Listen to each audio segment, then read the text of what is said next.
Halo Sobat Bajakah, kembali lagi bersama kami. Selamat datang di Bajakah Ngopi, podcast pemasyarakatan Balai Pemasyarakatan kelas 2 Sampit. Hari ini bersama saya Mayfriza Syafira Nasution dan rekan saya Asia Saragi. Kami sudah kedatangan bintang tamu spesial yaitu Pokmas Lipas dari Lentera Kartini yang ada di Sampit. Hari ini kita juga disertai dengan pembimbing kemasyarakatan yaitu kembali dengan Bapak Rusman. Ketemu lagi kita. Nah, kita hari ini sudah kedatangan Ibu Forisni Aprilista SH atau kita panggil Ibu Lis. Silakan Kak Asya, boleh dijelasin nih profil dari Ibu Lis kita hari ini. Iya, sebelum kita ngobrol banyak nih sama Ibu Lis, ada baiknya kita mengenali dulu nih Betul. Ibu Lis. Seperti kata pepatah, tak kenal maka tak sayang. Saya bacakan sedikit langsung profil dari Ibu Lis. Silakan. Nama Hajah Forisna Aprilista SH, lahir di Bandar Lampung 2 April 1967, memiliki 4 orang anak, dengan riwayat pekerjaan menjadi dosen di Universitas Terbuka, kelas kampus Ketapang, Kalimantan Barat dari tahun 1997 sampai 1999. Lalu menjadi komisioner KPU Kabupaten Kota Waringin Timur dari tahun 2008 sampai 2013. Untuk riwayat organisasi, Bu Lis pernah menjadi program manager di Teamwork Program AGC Indonesia 2018 sampai 2020, menjadi ketua LSM Lentera Kartini di tahun 2012 sampai sekarang, menjadi ketua P2TP2A Kabupaten Kota Waringin Timur dari tahun 2013 sampai 2018, menjadi pembina atau penasehat Argo Women tahun 2017 sampai sekarang, menjadi Dewan Pertimbangan KPP Kabupaten Kota Waringin Timur dari tahun 2017 sampai 2019, menjadi Ketua Bidang Hukum GOW Kabupaten Kota Waringin Timur, menjadi Ketua Bidang Hukum Koalisi Kependudukan Kabupaten Kotim tahun 2014 sampai 2016, menjadi Wakil Ketua 1 TPPKK Kabupaten Kotim tahun 2016 dan 2000 sampai 2018, lalu menjadi Wakil Ketua GOW tahun 2020 sampai 2024 dan menjadi Ketua Puspa Kabupaten Kota Waringin Timur tahun 2021 sampai 2025. Begitu. Luar biasa sekali perjalanan dari Ibu Lis ini ya. Iya, betul sekali. Wah, Ibu Lis saat ini kan ada disebutin tadi di awal ya Bu, Lentera Kartini. Boleh dong Bu diceritain dulu Lentera Kartini itu apa Bu secara singkat? Mungkin saya ceritakan sejarah berdirinya dulu. Boleh Bu. Itu Lentera Kartini itu kami ya, karena bukan saya sendiri yang mendirikan. Itu didirikan oleh 10 orang perempuan itu di tahun 2012. Itu berawal dari keprihatinan kami karena begitu banyaknya kasus yang menimpa perempuan dan anak di Kotim ini, tetapi kita lihat tidak ada satupun lembaga yang konsen untuk memberikan pendampingan ya secara sosial di sini. Jadi di bulan April akhirnya kami sepakat, itu di bulan April 2012 kami membentuk Lentera Kartini dengan logo dalam lingkaran perempuan dan anak, dan ada ini lenteranya itu dengan filosofi lentera itu kan walaupun cahayanya kecil, tetapi bagi orang yang sedang dalam kegelapan itu akan sangat berarti. Nah, ini didirikan oleh saya dan teman-teman 10 orang perempuan ini dari berbagai macam profesi. Ada yang advokat, ada yang notaris, ada juga psikolog, ada dokter di situ. Kemudian ada juga guru. Jadi kami punya visi dan misi yang sama. 10 orang perempuan ini kami ingin awalnya memberikan pendampingan kepada korban kekerasan yang menimpa perempuan dan anak. Tapi dengan berjalannya waktu, akhirnya kiprah kami tidak hanya memberikan pendampingan saja. Jadi kami juga akhirnya melakukan perubahan akte notaris. Karena begitu banyaknya permintaan, kami juga akhirnya sekarang melakukan pemberdayaan perempuan dan anak juga. Karena kita sering diminta sebagai narasumber, baik itu di instansi pemerintah maupun di perkebunan-perkebunan untuk memberikan sosialisasi atau pelatihan. Jadi otomatis karena untuk legalitasnya juga supaya sah ya, itu kita lakukan perubahan di akte notaris ya, akhirnya itu berjalan sampai sekarang. Luar biasa. Kemudian nih, tadi kan ada menyinggung tentang perempuan dan juga anak ya, Bu. Izin kita ke Bapak Rusman juga nih, Bu. Seperti tema kita pada hari ini bahwa generasi muda harus sadar hukum. Yes. Jadi kita akan mengenali apa itu sistem peradilan pidana anak atau SPPA. Izin nih Pak Rusman, boleh dijelasin Pak SPPA itu apa? SPPA itu sebenarnya singkatan dari Sistem Peradilan Pidana Anak, Undang-Undang Nomor 11 Tahun 2012 namanya. Sebelumnya ada Undang-Undang Nomor 3 Tahun 1997 tentang pengadilan anak, namun dirasa tidak memenuhi hak-hak yang terbaik bagi anak, sehingga di undang-undang tersebut dirubah jadi Undang-Undang Sistem Peradilan Pidana Anak. Alasan mengapa undang-undang tersebut diperbarui ada beberapa hal. Mungkin ada beberapa yang akan saya sampaikan karena sangat banyak sekali dari segi anak itu sendiri, dari segi pendampingannya, dari segi penahanannya, itu sangat berubah, sangat berbeda dengan sebelum adanya undang-undang ini. Oke. Salah satunya perlindungan terhadap anak jauh dari kata memuaskan kalau dulu. Terus rendahnya pemahaman tentang hak anak baik dari masyarakat maupun penyelenggara negara. Terbatasnya perhatian publik termasuk media massa dibandingkan dengan HAM yang lain pada waktu itu. Karena yang lagi HAM-HAM yang lain, misalnya terjadi kerusuhan, yang itu kalau untuk anak masih kurang waktu itu. Terus setiap tahapan dalam proses peradilan mengandung ancaman psikologis bagi anak. Mayoritas anak tidak didampingi oleh advokat waktu itu ketika dihadapkan dalam proses peradilan. Itulah latar belakang mengapa undang-undang ini salah satunya seperti itu. Banyak sekali seperti penahanan. Kalau dulu anak pasti ditahan, kalau sekarang tidak.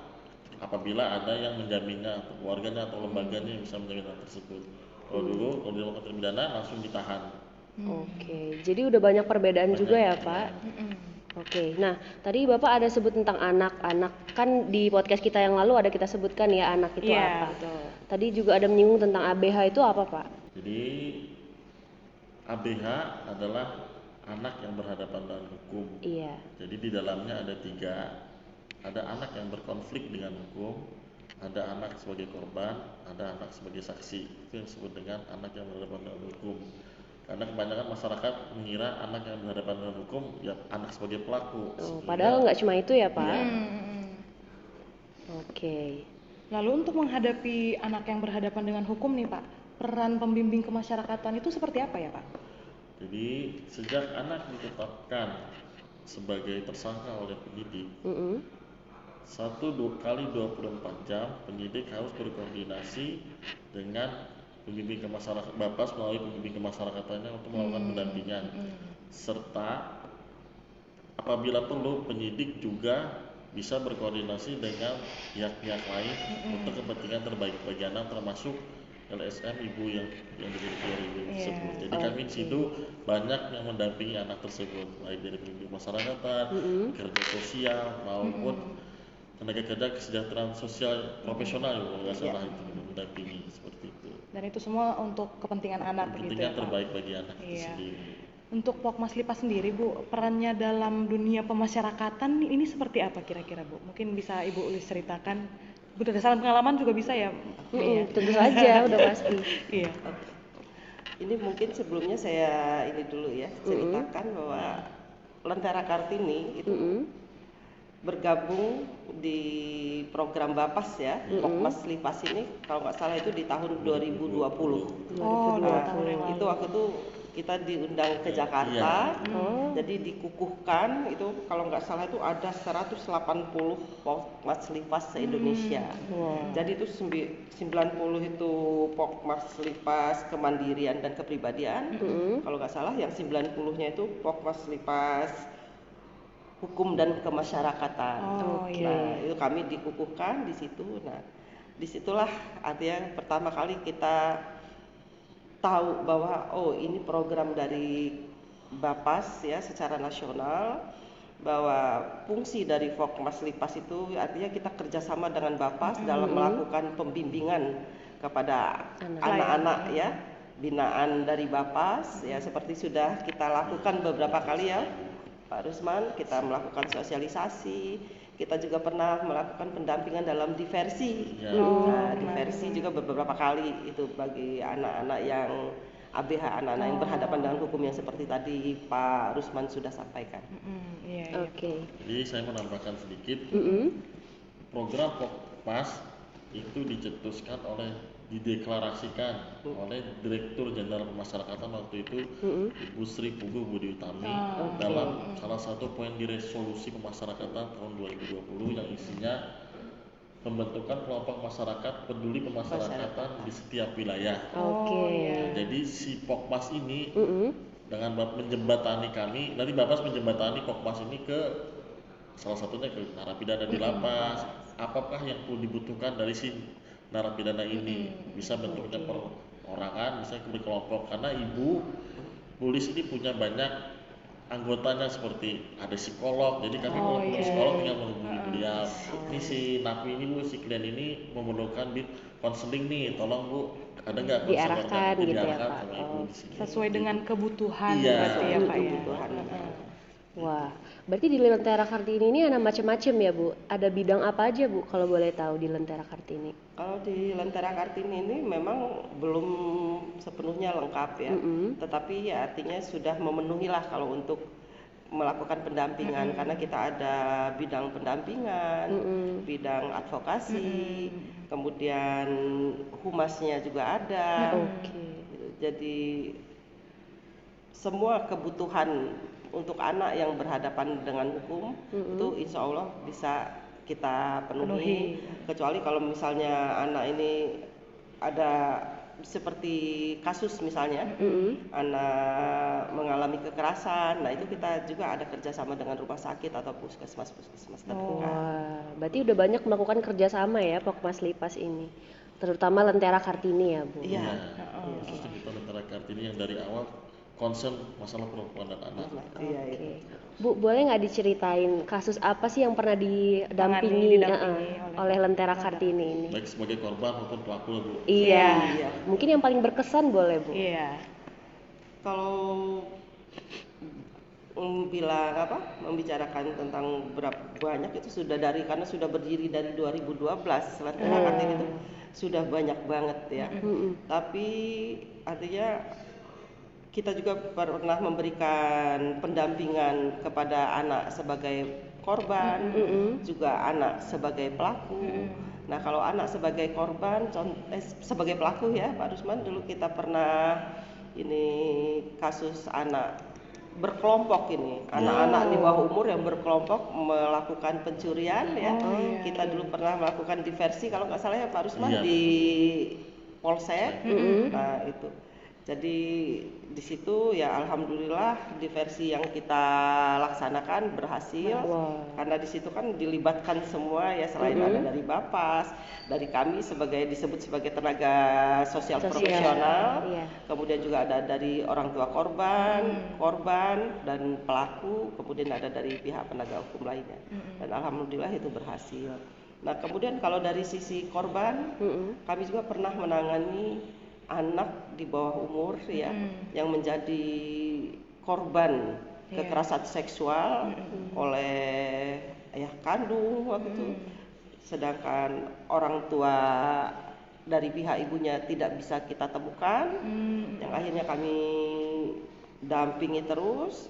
Begitu pelakunya si ayah kandung sudah artinya ada putusan hukum dan masuk dalam penahanan, akhirnya si anak karena orang tua kandungnya yang dari pihak ibu tidak kami temukan, jadi kita bekerja sama dengan ada salah satu panti rehabilitasi di Jakarta, jadi anak ini kita titipkan di sana. Kebetulan Lentera Kartini ini kita juga udah pernah punya kerjasama dengan KPAI, juga dengan Komnas Perempuan. Jadi kita punya link-link di sana yang bisa kita mintai bantuan dalam penanganan kasus-kasus yang terkait dengan perempuan dan anak. Luar biasa. Berarti nggak cuma di Sampit aja ya, kalau misalnya kasusnya memang kiranya di Jakarta gitu kayak tadi bisa di refer berarti Bu? Bisa, kita lintas kadang lintas kabupaten bahkan lintas provinsi. Baru-baru ini juga kita pernah menangani kasus yang anak dari Kotim menjadi korban asusila di Kalimantan Barat. Nah itu akhirnya kita koordinasi dengan unit PPA Polda Kalbar. Akhirnya dari pihak mereka datang ke kantor Lentera Kartini dan diambillah BAP, mem-BAP korban di kantor Lentera Kartini. Jadi tidak hanya lintas kabupaten, lintas provinsi juga kita lakukan. Ya, untuk jaringan di dalam Pokmas Lipa sendiri berarti sudah luas ya Bu ya networking. Sudah sangat luas ya, alhamdulillah. Luar Dan biasa. kerjasama kita dengan Bapak memang sudah beberapa tahun berjalan ya Pak Rusman ya. Alhamdulillah sudah berjalan dengan baik dan mudah-mudahan terus ke depannya bisa. Amin. Amin. Selalu diberi kesehatan. Iya.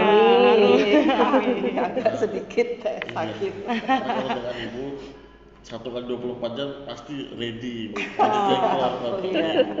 Udah komitmen itu. Iya. Sudah berkomitmen di bidang pelayanan masyarakat ya Bu. Ibu konsepnya di situ dari dulu saya itu memang tahu. Dedikasi Karena kan prinsipnya kalau tidak sekarang kapan lagi? Kalau kan kita siapa lagi? Betul. Wah. Jadi memang harus ada yang peduli. Iya, Dan mudah-mudahan makin ke depannya makin banyak yang peduli. Amin. Apalagi dengan adanya podcast kita ini ya, semoga masyarakat semakin mudah-mudahan. peduli. Amin. Luar biasa. Nah, Bu, boleh nggak diberikan penguatan kepada orang tua ataupun anak-anak supaya bisa terhindar ya seperti dari kasus-kasus yang Ibu ceritakan seperti pelecehan seksual yang sekarang marak terjadi ataupun kekerasan seksual. Boleh Bu diberikan penguatan atau mungkin motivasi atau apa ya tips and trick mungkin pola asuh orang tua yang tepat gitu Bu bagi anak. Karena biasanya anak-anak yang berkasus ini itu yang pertama kurang pengawasan dari orang tua, kemudian komunikasi yang tidak berjalan baik antara orang tua dan anak. Nah sehingga ada cenderung anak yang malah cari Di tempat lain. ke tempat lain, curhatnya ke tempat lain, bukan curhat ke orang tua. Jadi ini saya himbau kepada orang-orang tua yang mempunyai anak-anak remaja, bukan dari remaja aja, bahkan dari balita itu komunikasi dengan anak itu sangat penting. Kemudian pengawasan kepada anak. Jadi anak sekarang kan sulit ya, marah kalau istilahnya bahasa sekarang tuh dikepoin sama orang tua. Betul. Tapi orang tua harus punya trik-trik bagaimana mengawasi anak-anak tanpa merasa anak diawasi. Iya. Nah, itu ada triknya. Jadi seperti misalnya dia di sekolah ngaku ada pramuka mau ikut pramuka saya. Kan nggak mungkin sampai jam berapa siapa, tapi orang tua harus tahu jadwal pramuka anaknya. Setidak-tidaknya dia juga harus tahu nomor HP guru pembimbing pramukanya. Begitu juga kalau dia les, harus tahu les itu seminggu ada berapa kali. Jadi nomor HP guru lesnya. Jadi misalnya anak udah berangkat, jam berapa anak berangkat, orang tua bisa menghubungi gurunya. Misalnya, Bu, anak saya tadi sudah berangkat, sampai sekolah jam berapa, tadi pulang jam berapa. Jadi itu pengawasan tetap ada tanpa anak tahu kalau dia diawasi. Nah itu. Jadi orang tua juga harus, zaman sekarang kan anak-anak itu pintar, orang tua harus lebih Pintar lagi. Jadi banyak cara untuk melakukan pengawasan terhadap anak-anak sehingga anak-anak terhindar dari namanya pergaulan bebas, terhindar dari artinya salah langkah lah ya, salah gaul. Betul. Wah, dari Pak Rusman gimana Pak selaku PK Pak? Menarik sekali kalimat yang disampaikan Ibu tadi. Tetap melakukan pengawasan namun anak tidak merasa diawasi. Luar biasa. Salah satu kalimat yang sangat luar biasa bagi saya selaku saya orang tua yang punya anak kecil. Orang tua juga. Jadi saran saya memang ikutilah apa yang sudah disuruh atau dilakukan oleh orang tua. Jadilah anak yang berbaik, berbakti kepada orang tua, dan bagi orang tua anggaplah anak sebagai teman lah, bukan sebagai jadi jangan sampai kita merasa menggurui dia. Karena sekarang kan lebih pintar dari orang tuanya. Dan kita harus punya trik. Kita harus lebih pintar lagi apa yang disampaikan Ibu. Kalau masalah ini pola asuh saya lebih meyakinkan apa yang disampaikan ibu. Siapa? Iya. Berarti tadi ada 2 kunci ya, Mei, Iya, ya? ada 2. Komunikasi dan pengawasan. Pengawasan. Ya. Iya. Kalau anak-anak sekarang komunikasi itu yang kadang-kadang itu yang sangat penting sebenarnya. Kadang-kadang anak kalau bermasalah dia tidak bisa mengkomunikasikan sama orang tuanya. Bahkan ada orang-orang tua yang menutup komunikasi dengan anaknya. Iya. Bagaimana itu maksudnya di sini menutup komunikasi itu misalnya anak mendapatkan kesulitan atau anak mau curhat, dia tadi mungkin dapat dibully oleh temannya di sekolah. Itu biasa kayak gitu aja, kamu anak laki misalnya kamu nggak boleh cengeng gitu. Jadi anak ini nggak Terbuka Tidak ya, Bu. akhirnya nggak bisa. Akhirnya dia mungkin curhat ke temannya kayak ini. Bahkan belum tentu masukan dari temannya itu artinya bisa memberikan jalan keluar terbaik. Bahkan mungkin membuat anak jadi lebih terjerumus. Nah, inilah makanya peran orang tua itu dalam pendidikan anak itu sangat penting. Iya, betul. Jadi pola asuh dengan menerapkan pola asuh yang keterbukaan, komunikasi. Keterbukaan. Itu dia kuncinya. Yes. Pola asuh keterbukaan Dan komunikasi. dan Iya. komunikasi. Jadi harus ada timbal balik juga nih ya antara orang tua maupun anak. Orang tua harus bisa tadi bahasanya jangan sampai mengawasi tapi membuat anak itu merasa dibuntuti atau tadi seolah-olah merasa dimata-matai, dan anak juga tetap harus bisa membuka diri dan juga adanya keterbukaan komunikasi dengan orang tua. Ya, jangan sampai seperti atasan dan bawahan ini ya, Pak Iya, ya. jadi Orang harus tua dan membentuk pola asuh kayak pertemanan gitu ya, Pak. Dan satu lagi kuncinya itu kekompakan antara orang tua, bapak dan ibu dalam mengasuh anak. Kadang jangan nanti begitu bapaknya mendisiplinkan anak, ibunya marah. Ibunya mendisiplinkan anak, bapaknya marah, nggak setuju. Nah ini akhirnya anak yang ketidakkonsistenan dan ketidakkompakan kedua orang tua itu membuat anak bingung, labil. Jadi kalau anak sudah ini, anak tidak akan bisa didisiplinkan. Wah, betul. Harus ada kerjasama yang baik. Oke, dan harus ada konsistensi baik dalam hal konsistensi, reward atau punishment ya, Bu ya. Dan orang tua tidak hanya harus ngomong, tapi dia bisa menjadi contoh. Itu yang paling penting. Harus Jangan bisa cuma jadi ngomong. contoh. Kadang jangan misalnya maghrib nih, nyuruh anak sholat, tapi orang tuanya depan TV. Tidak pas. Berarti kalau ini ayo nak sholat, papanya jadi Ikut imam, sholat, mamanya di belakang jadi makmum dengan anak-anak. Jadi contoh gitu ya. Iya. Betul. Wah, luar biasa sekali percakapan kita hari ini. Sangat banyak ilmu ya, Mei. Iya, buat para orang tua yang nonton, nah hari ini tuh sangat banyak ilmu-ilmu yang diberikan dan tips dan trik ya Bukan yang hanya diberikan. untuk orang tua, untuk calon orang tua dan Iya, anak-anak. benar sekali. Buat kita juga Kita ya. yang masih muda-muda juga perlu tahu. Wah, luar biasa sekali percakapan hari ini. Terima kasih banyak Bu atas kehadirannya. Semoga Ibu selalu sehat dalam keadaan Tetap yang terbaik. semangat dalam melayani masyarakat. Benar. Mudah-mudahan. Terima kasih juga kepada Pak Rusman atas kehadirannya. Semoga juga sehat selalu, Pak. Amin. Terima kasih banyak nih udah pada nonton. Sampai jumpa di episode selanjutnya. Kita ada bonus episode ya. Ada bonus episode yang pastinya sangat berguna bagi teman-teman yang masih muda. Iya, yang masih muda, yang mau daftar PNS, yang penasaran lebih lanjut PK itu apa, tunggu di episode selanjutnya dan kita akan kehadiran CPNS yang lebih rame, lebih seru dan pastinya menarik. Oke. Kami ucapkan terima kasih.